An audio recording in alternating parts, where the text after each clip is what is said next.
దేశమును ప్రేమించుమన్నా మంచి అన్నది పెంచుమన్నా అనే గురజాడ అప్పారావు గారి పాట లింకును ఈ వీడియో డిస్క్రిప్షన్లో ఉంచుతున్నాను చూడండి. స్వంత లాభం కొంత మానుకొని పొరుగువాడికి తోడ్పడవోయ్, దేశమంటే మట్టి కాదోయ్, దేశమంటే మనుషులోయ్ అని గురజాడ అప్పారావు గారు ఈ పాటలో అంటారు. కాబట్టి దేశం కోసం ఏమైనా చేస్తే పొరుగువాడికి తోడ్పడినట్లే. కానీ ఈరోజు కొందరు ఓటర్లు తమ ప్రాంతానికి, రాష్ట్రానికి లేదా దేశానికి నాయకుడిని ఎన్నుకోవడంలో దేశ ప్రయోజనాల కంటే స్వార్థాన్ని కానీ కులాన్ని కానీ ఆధారం చేసుకుంటున్నారు. ప్రతి రాజకీయ పార్టీకి ఒక మేనిఫెస్టో అంటే వాగ్దానాల చిట్ట ఉంటుంది. అవి చదవడానికి లేదా వినడానికి ఎంతో గొప్పగా ఉంటాయి. అవి కార్యరూపం దాల్చకపోతే ఉత్త మాటలే. కానీ ఎన్ని రాజకీయ పార్టీలు గెలిచిన తర్వాత ఆ గొప్ప మాటలను ఉత్త మాటలుగానే మిగిలిస్తున్నాయి. రాజకీయ నాయకుడు ఎన్నికలకు ముందు ఎంతో వినయం నటిస్తూ ఎన్నికల మేనిఫెస్టోలో ఎన్నో వాగ్దానాలు చేస్తాడు. పదవి పొందిన తర్వాత చెప్పిన వాటిని ఆచరించడం లేదు. ఈ విషయం ముందుగానే ఊహించిన గురజాడ అప్పారావు గారు తన కవితలో అన్నారు, ఉత్త మాటలు కట్టిపెట్టి గట్టి మేలు తలపెట్టవోయ్ అని. ఇక కుల రాజకీయాలను తీసుకుంటే తన కులం వాళ్ళని కులం పేరుతో ఒక్కటిగా చేసిన రాజకీయ నాయకుడు స్వార్థంతో వాళ్ళని ఓటర్లుగానే చూస్తాడు తప్ప ఆప్తమిత్రుడు లేదా ఆత్మబంధువులాగా అన్ని విషయాల్లో ఆ కులం వారందరినీ ఆదుకోలేడు కదా. ఆ నాయకుడు కులం పేరుతో వనభోజనాలు, మీటింగ్లు పెట్టి ఒట్టి మాటలు ఒట్టు పెట్టి మరీ గట్టిగా చెప్తాడు, కానీ గట్టి మేలు తలపెట్టాడు. మరికొందరు డబ్బుకు అమ్ముడుపోతున్నారు. నిజానికి ఎన్నికలకు ముందు రాజకీయ నాయకులు ఇచ్చే డబ్బు పేద ఓటరు యొక్క నెలవారీ ఖర్చుకు కూడా సమానం కాదు. అలా డబ్బు పంచకుండా ప్రతి నెల జీతం వచ్చేటువంటి ఉద్యోగాలు సృష్టించమని, అందుకు ఫ్యాక్టరీలు కట్టించమని అడగాలి.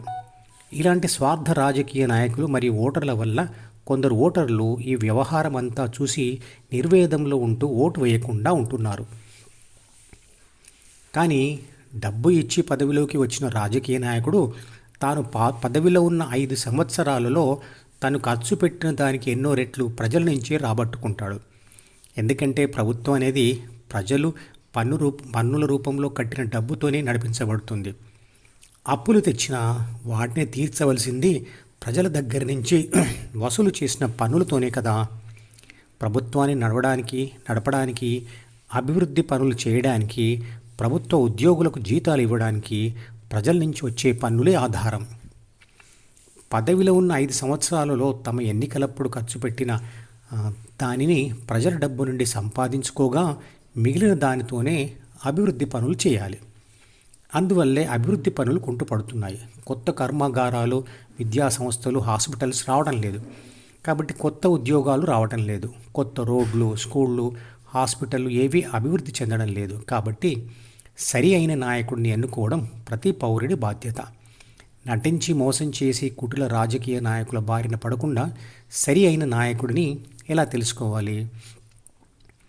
ఈ విషయంలో మనకు గందరగోళం అవసరం లేదు. వేదకాలం నాటి చరిత్రను మరియు భగవద్గీతను ఆధారంగా తీసుకొని సరి అయిన నాయకుడు ఎవరు అనేది నిర్ణయించవచ్చు. అది ఎలాగంటే ధ్యాన విద్యలో 4 దశలు ఉన్నాయని మనకు తెలుసు. అవి శూద్ర, వైశ్య, క్షత్రియ మరియు బ్రాహ్మణ. శూద్ర దశలో ఉన్నవాడు ధ్యానం మొదలుపెట్టి చేస్తూ వైశ్య దశను దాటి క్షత్రియ దశలోకి వస్తాడు. ధ్యానంలో క్షత్రియ దశకు చేరుకున్న వారే పూర్వకాలంలో రాజ్యాలకు రాజులుగా ఉండేవారు. ధ్యాన దశలో క్షత్రియ దశ చేరుకున్న రాముడు ఎలాంటి వాడో, రామరాజ్యం ఎలా ఉండేదో మనకు తెలుసు. ఆ తర్వాత కాలంలో కొందరు స్వార్థపరుల వల్ల రాజు కావడానికి ధ్యానంతో వచ్చే క్షత్రియ దశకు సంబంధం లేని మరియు పుట్టుకతో వచ్చే రాచరికమే కారణమైంది. ఇప్పుడు రాజ్యాలు లేవు, రాజులు లేరు, రాచరికం పద్ధతులు లేవు. కానీ రాజును అంటే ప్రభుత్వంను ఎన్నుకునే నిర్ణయం ధ్యానం అంటే కూడా తెలియని ఓటర్ల చేతిలో అంటే ప్రజల చేతిలో ఉంది. ఎందుకు ధ్యానం చేస్తూ క్షత్రియ దశకు చేరిన వారే నాయకుడు కావడానికి అర్హుడు? అతనిలో ఏం స్పెషాలిటీస్ ఉంటాయి అంటే, ఎవరైతే ధ్యానం మొదలుపెట్టి శూద్ర, వైశ్య దశ దాటి క్షత్రియ దశకు వెళ్తారో వాళ్ళే ధ్యానంలో తమలోని స్వార్థ ఆలోచనలతో యుద్ధం చేసి గెలిచి ఉంటారు. కాబట్టి ప్రజాహితం కోసం అంతర్గతంగా మరియు బాహ్యంగా ఉండే శత్రువులతో కూడా ధైర్యంగా యుద్ధం చేయగలరు. అందుకు చాణక్యుడు ఒక ఉదాహరణ. ఎవరైతే ధ్యానం చేస్తూ క్షత్రియ దశకు చేరుకుంటాడో అతడిలో దానం మరియు తపస్సుల ఫలితం ఉంటుంది. వైరాగ్య భావనలు కొంత ఉంటాయి. భోగభాగ్యాల పట్ల మరియు సుఖాల పట్ల ఆసక్తి ఉండదు. ప్రజల కోసం, దేశం కోసం, కుటుంబాన్ని కూడా త్యాగం చేసే శక్తి ఉంటుంది. న్యాయాన్ని, ధర్మాన్ని పాటిస్తాడు. నిష్పక్షపాతంగా ఉంటాడు. కులమతాలకు అతీతంగా ఉంటాడు. కఠినమైన నిర్ణయాలు తీసుకునేందుకు కావాల్సిన ధైర్యం ఉంటుంది. నిరాడంబరంగా ఉంటాడు. దేశభక్తి అధికంగా ఉంటుంది. అందుకే క్షత్రియ దశలో ఉన్న రాముడి పాలన అంటే రామరాజ్యం ఆదర్శమైన పాలనకు ఒక ప్రతీక. అలాంటి వారు ఈ రోజుల్లో ఎక్కడున్నారు? నా అభిప్రాయం ప్రకారం నాకు తెలిసిన స్వార్థరహిత నాయకులు నరేంద్ర మోడీ మరియు ఆదిత్యనాథులు. ఇంకా ఎవరైనా ఉండవచ్చు. వారి ప్రవర్తనలో నాకు ధ్యాన లక్షణాలు కనబడతాయి. కానీ మోడీ మరియు యోగి ఆదిత్యనాథ్ కింద పనిచేసే వారంతా అవినీతి లేనివారా అని మీరంటారేమో. నిజమే. కానీ అలాంటి వ్యక్తులను వారి దృష్టిలోకి తీసుకుని వస్తే వారిని పదవి నుంచి తీసివేసే ధార్మికత వారికి ఉంటుంది. ఒకసారి పొరపాటున లేదా ప్రలోభాలకు లోనే మనం అవినీతి పరుడైన నాయకుడిని ఎన్నుకుంటే తర్వాత 5 సంవత్సరాల వరకు వారిని తీసివేసే అధికారం ప్రజల చేతిలో ఉండదు. అవినీతి చరిత్ర కలిగి ఉన్న పార్టీ అధికారం ఉంటే ఏమవుతుంది? గత 70 సంవత్సరాలలో దేశానికి ఏం జరిగిందో అదే జరుగుతుంది. దేశం ముక్కలవుతుంది. మతపరమైన హింస చెలరేగుతుంది. కుటుంబ పాలనలో స్వార్థపూరిత దృష్టి కుటుంబంపైనే ఉంటుంది, ప్రజల మీద కాదు.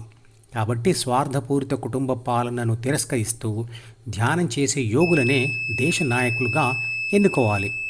అంటే ధర్మాన్ని రక్షించే వాడిని ఎన్నుకోవాలి. ధర్మో రక్షతి రక్షితః. ధర్మాన్ని మీరు రక్షిస్తే అది మిమ్మల్ని రక్షిస్తుంది. శారీర మాధ్యమం కలుధర్మ సాధనం. సామాజిక స్వేచ్ఛ, వ్యక్తిగత స్వేచ్ఛ కలిగి ఉన్న శరీరం ద్వారానే ధర్మం సాధించబడుతుంది. అంటే స్థితప్రజ్ఞ కలుగుతుంది. మధుపదం యూట్యూబ్ ఛానల్లోని ప్రతి వీడియోకి ఒక నెంబర్ ఇవ్వబడింది.